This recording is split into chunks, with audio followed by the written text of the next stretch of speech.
कभी-कभी एक मैसेज आपकी जिंदगी बदलने का सपना दिखाता है, लेकिन कभी-कभी वही मैसेज आपकी जिंदगी का सबसे बड़ा जाल भी बन सकता है। ये कहानी है रोहित की, एक ऐसे नौजवान की जिसके सपने बड़े थे, लेकिन रास्ते मुश्किल। और एक दिन उसके फोन पर आया एक मैसेज जिसने उसे उम्मीद की एक ऐसी किरण दिखाई जो असल में एक अंधेरी सुरंग का रास्ता थी। दिल्ली का रहने वाला रोहित हजारों लाखों नौजवानों की तरह ही एक आम लड़का था, आंखों में सपने और हाथ में एक डिग्री। लेकिन पिछले 3 साल से वो डिग्री सिर्फ एक कागज का टुकड़ा बन के रह गई थी। 3 साल, ये सुनने में शायद कम लगे, लेकिन बेरोजगारी के 3 साल एक पहाड़ जैसे होते हैं। हर सुबह एक नई उम्मीद के साथ उठना, दर्जनों कंपनियों में अपना रेज्यूमे भेजना और हर शाम "We'll get back to you" जैसे जवाबों के साथ सोना। ये रोहित की रोज की कहानी थी। घर की हालत भी कुछ ठीक नहीं थी। पापा की छोटी सी दुकान थी जिससे गुजारा मुश्किल से हो पाता था। छोटी बहन की कॉलेज की फीस, घर के खर्चे और ऊपर से समाज के ताने। रोहित के कंधों पर उम्मीदों का बोझ बढ़ता ही जा रहा था। वो अक्सर अकेले में सोचता, बस एक जॉब मिल जाए, सब ठीक हो जाएगा। वो बस एक मौके की तलाश में था, एक ऐसा मौका जो उसकी और उसके परिवार की जिंदगी बदल दे। और फिर एक दिन वो मौका आया, या यूं कहें मौके का भ्रम आया। रोहित अपने फोन पर जॉब पोर्टल्स खंगाल रहा था, तभी एक नोटिफिकेशन आया, एक जानी मानी मल्टीनेशनल कंपनी का। मैसेज में लिखा था, "Congratulations, you are selected for a job in a reputed multinational company." नीचे सैलरी भी लिखी थी, 60,000 रुपए प्रति महीना। रोहित की आंखों में चमक आ गई। 60,000! उसने ये नंबर 2 बार 3 बार पढ़ा। उसे अपनी आंखों पर यकीन नहीं हो रहा था। जिस नौकरी के लिए वो 3 साल से तरस रहा था, वो आज खुद चलकर उसके पास आई थी, बिना किसी इंटरव्यू के। शायद उसका रेज्यूमे इतना दमदार था। उसने सोचा, फाइनली मेरी मेहनत रंग लाई। उसने तुरंत उस मैसेज में दिए गए नंबर पर कॉल किया। दूसरी तरफ से एक बहुत ही प्रोफेशनल आवाज आई। उस आदमी ने अपना नाम HR मैनेजर बताया और रोहित को बधाई दी। उसने कहा, "सर, आप लकी कैंडिडेट्स में से एक हो जिनका प्रोफाइल हमारी कंपनी की रिक्वायरमेंट से सीधे मैच हो गया है।" रोहित की खुशी का ठिकाना नहीं रहा। उसने अपने पापा को बताने के लिए फोन लगभग काट ही दिया था कि उस HR मैनेजर ने उसे रोका। उसने कहा, "सर, बस एक छोटी सी फॉर्मेलिटी है। आपको अपनी सीट कंफर्म करने के लिए एक प्रोसेसिंग फीस जमा करनी होगी।" रोहित थोड़ा झिझका। पैसे? नौकरी के लिए?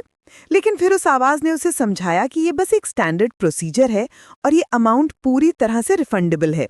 अमाउंट था 2,500 रुपए। रोहित के मन में एक पल के लिए शक आया, लेकिन फिर उसने सोचा, 2,500 के बदले 60,000 की जॉब, डील बुरी नहीं है। उसने अपने दोस्त से पैसे उधार लिए और बताए गए अकाउंट में तुरंत ट्रांसफर कर दिए। पैसे भेजते ही उसके पास एक कंफर्मेशन ईमेल आया जिसमें कंपनी का ऑफर लेटर अटैच्ड था। लेटर हेड, लोगो, स्टैम्प, सब कुछ एकदम असली लग रहा था।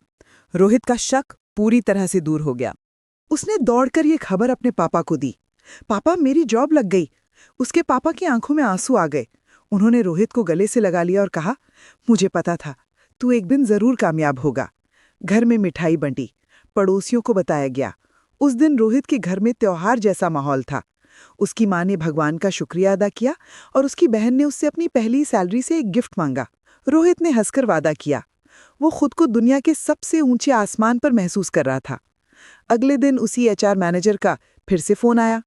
उसने कहा कि रोहित की ऑनबोर्डिंग प्रोसेस शुरू हो गई है और उसे एक ऑनलाइन ट्रेनिंग मॉड्यूल पूरा करना होगा। इस ट्रेनिंग के लिए उसे 7,500 रुपए और जमा करने होंगे। ये सुनकर रोहित थोड़ा परेशान हो गया। उसने कहा कि उसके पास इतने पैसे नहीं हैं, लेकिन वो आदमी बहुत शातिर था। उसने रोहित को इमोशनली ब्लैकमेल करना शुरू कर दिया। "देखिए रोहित जी, ये आपकी जिंदगी का सवाल है। इतनी बड़ी कंपनी में मौका बार बार नहीं मिलता। अगर आप ये ट्रेनिंग नहीं करेंगे तो हमें आपका ऑफर किसी और को देना पड़ेगा।" रोहित दुविधा में पड़ गया। एक तरफ 60,000 की नौकरी और परिवार के सपने थे, और दूसरी तरफ ये 7,500 रुपए। उसने सोचा, अब तक इतना पे कर दिया, अब पीछे नहीं हट सकता। उसने अपनी माँ के गहने गिरवी रखने का मुश्किल फैसला किया। उसने माँ से झूठ बोला कि उसे एक दोस्त की मदद करनी है। माँ ने बिना कुछ पूछे अपनी चूड़ियां उतारकर दे दी। रोहित ने वो पैसे भी जमा कर दिए। उसे ट्रेनिंग के कुछ ऑनलाइन लिंक्स भेजे गए और बताया गया कि अगले हफ्ते सोमवार को उसे ऑफिस आकर ज्वाइन करना है। वो हफ्ता रोहित और उसके परिवार के लिए सपनों जैसा था। उन्होंने भविष्य के ना जाने कितने प्लान बना लिए। रोहित ने अपने पापा से कहा कि अब वो दुकान पर आराम करे, घर की जिम्मेदारी वो संभालेगा। रविवार की रात रोहित को नींद नहीं आ रही थी। वो उत्साहित था, थोड़ा नर्वस भी। उसने अपनी शर्ट प्रेस की, जूते पॉलिश किए और अपना बैग तैयार किया। उसने सोचा कि एक बार एचआर को कॉल करके कल की टाइमिंग कंफर्म कर लूं। उसने नंबर मिलाया, फोन स्विच ऑफ आ रहा था। रोहित को लगा शायद रात ज्यादा हो गई है, इसलिए फोन बंद होगा। फिर उसने कंपनी की वेबसाइट खोलने की कोशिश की ताकि ऑफिस का एड्रेस ठीक से देख ले, लेकिन वेबसाइट खुली नहीं रही थी। स्क्रीन पर बस एक एरर मैसेज आ रहा था, this site can't be reached. Rohit का दिल जोर से धड़कने लगा। उसने बार बार कोशिश की, लेकिन नतीजा वही रहा। एक अनजाना सा डर उसके मन में घर करने लगा। उसने वो ऑफर लेटर फिर से खोला, उसे जूम करके ध्यान से देखा। अब उसे वो लोगो थोड़ा अजीब लग रहा था। कंपनी के नाम की स्पेलिंग में भी एक छोटा सा अक्षर गलत था, जिसे उसने पहले नोटिस नहीं किया था। उसका माथा ठनका। उसने तुरंत इंटरनेट पर उस कंपनी के नाम के आगे स्कैम लिखकर सर्च किया। सर्च रिजल्ट्स देखकर उसके पैरों तले जमीन खिसक गई। वहां उस जैसे सैकड़ों लोगों की कहानियां थीं, जिन्हें उसी तरह से नौकरी का झांसा देकर लूटा गया था। वही तरीका, वही प्रोसेसिंग फीस, वही ट्रेनिंग चार्ज। सब कुछ एक झटके में साफ हो गया। वो फोन कॉल, वो ऑफर लेटर, वो वेबसाइट, सब कुछ झूठ था। एक बहुत बड़ा धोखा। रोहित के हाथ से फोन छूट गया। 60,000 की नौकरी नहीं, बल्कि 10,000 रुपए का नुकसान हुआ था। लेकिन ये सिर्फ 10,000 रुपए नहीं थे। ये उसके दोस्त का उधार था, उसकी माँ के गहने थे, उसके पापा का भरोसा था और उसके 3 साल के सब्र का फल था। स्कैमर सिर्फ पैसे नहीं चुराते, वो लोगों के सपने और उनका आत्मविश्वास भी चुरा लेते हैं। रोहित पूरी रात सो नहीं पाया। उसे समझ नहीं आ रहा था कि वो अपने परिवार का सामना कैसे करेगा। वो खुद को एक हारा हुआ इंसान महसूस कर रहा था। उसे गुस्सा आ रहा था, खुद पर, अपनी बेवकूफ़ी पर और उन धोखेबाजों पर। अगली सुबह जब सब उससे उसकी ज्वाइनिंग के बारे में पूछ रहे थे, तो रोहित की हिम्मत जवाब दे गई। वो टूट गया और उसने रोते हुए सारी सच्चाई बता दी। घर में एक पल के लिए सन्नाटा छा गया, लेकिन उसके पापा ने उसे डांटा नहीं, बल्कि उसके कंधे पर हाथ रखकर कहा, कोई बात नहीं बेटा, गलती इंसानों से ही होती है, तू हिम्मत मत हार। उस दिन रोहित ने बहुत सोचा। वो चुप रह सकता था, अपनी इस नाकामी को दुनिया से छुपा सकता था, लेकिन फिर उसने उन हजारों लाखों नौजवानों के बारे में सोचा जो नौकरी की तलाश में हैं और आसानी से ऐसे जाल में फंस सकते हैं। उसने फैसला किया कि वो अपनी कहानी सबको बताएगा। वो नहीं चाहता था कि जो उसके साथ हुआ वो किसी और के साथ हो। उसने अपना फोन उठाया और कांपते हुए हाथों से वीडियो रिकॉर्डिंग ऑन की। उसने अपनी पूरी कहानी बताई, बिना कुछ छुपाए। अपनी मजबूरी, अपनी उम्मीद, अपना लालच और अपना धोखा। उसने लोगों को समझाया कि कैसे ये स्कैमर्स काम करते हैं, और अंत में उसने एक सीधी और सच्ची बात कही, अगर कोई जॉब के बदले पैसे मांगे तो समझ जाओ वो जॉब नहीं, ट्रैप है। उसने वो वीडियो सोशल मीडिया पर अपलोड कर दिया।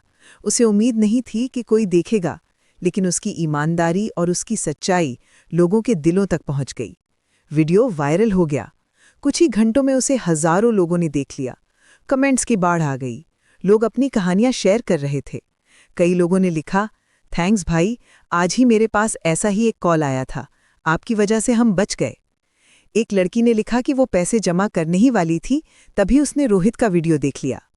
रोहित की एक कहानी ने न जाने कितने लोगों के पैसे और उससे भी ज्यादा उनके सपनों को टूटने से बचा लिया था। भारत में हर साल लाखों लोग ऐसे ही फर्जी जॉब स्कैम्स का शिकार होते हैं। रोहित भी उनमें से एक हो सकता था जो चुपचाप इस धोखे को सह लेता, लेकिन उसने अपनी आवाज़ उठाने का फैसला किया। उसने अपनी नाकामी को एक हथियार बनाया और हजारों लोगों के लिए एक ढाल बन गया। ये कहानी हमें एक बहुत ज़रूरी सबक सिखाती है। याद रखिए, कोई भी असली कंपनी, कोई भी जेन्युइन एम्प्लॉयर आपसे नौकरी देने के लिए कभी पैसे नहीं मांगेगा। आपकी काबिलियत आपकी सबसे बड़ी पूंजी है, उसका सौदा मत होने दीजिए। हमेशा अलर्ट रहें, जागरूक रहें। एक छोटी सी सावधानी आपके भविष्य को, आपके सपनों को और आपकी मेहनत की कमाई को बचा सकती है।